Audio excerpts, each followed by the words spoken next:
നമസ്കാരം, കുമാരേട്ടനാണ്. അപ്പൊ ഞാൻ നമ്മുടെ ഇന്തോനേഷ്യൻ നസീർക്ക അടുത്ത് പറഞ്ഞു, നസീർക്ക ഒരു സാധനം കഴിക്കാൻ കൊതിയാണെന്ന് പറഞ്ഞു. എന്താണ് കുമാരേട്ടാന്ന് പറഞ്ഞു. അങ്ങനെ നമ്മുടെ ആഗ്രഹം അറിയിച്ചു.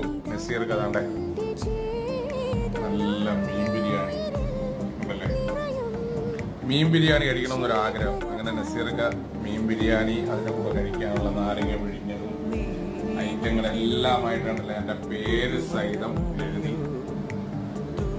കൊണ്ടു തന്നു. എന്താ പറയാ നസീർക്ക, എന്തായാലും ഇപ്പം എന്റെ കുറെ ഇങ്ങനെയുള്ള ആഗ്രഹങ്ങളൊക്കെ സാധിക്കുന്നത് നമ്മുടെ ഇന്തോനേഷ്യൻ നസീർക്ക, അതേപോലെ നമ്മുടെ അഷ്കർ അജ്മാൻ കേട്ടോ. അപ്പൊ അവരൊക്കെ തൊട്ടടുത്തുള്ളത് കൊണ്ടാണ് എന്റെ ആഗ്രഹങ്ങൾ സാധിച്ചു തരുന്നത്. അപ്പൊ ഇവരോടൊക്കെ സ്നേഹവും നന്ദിയും. നസീർക്ക ഒരുപാട് സന്തോഷം. ഓക്കെ.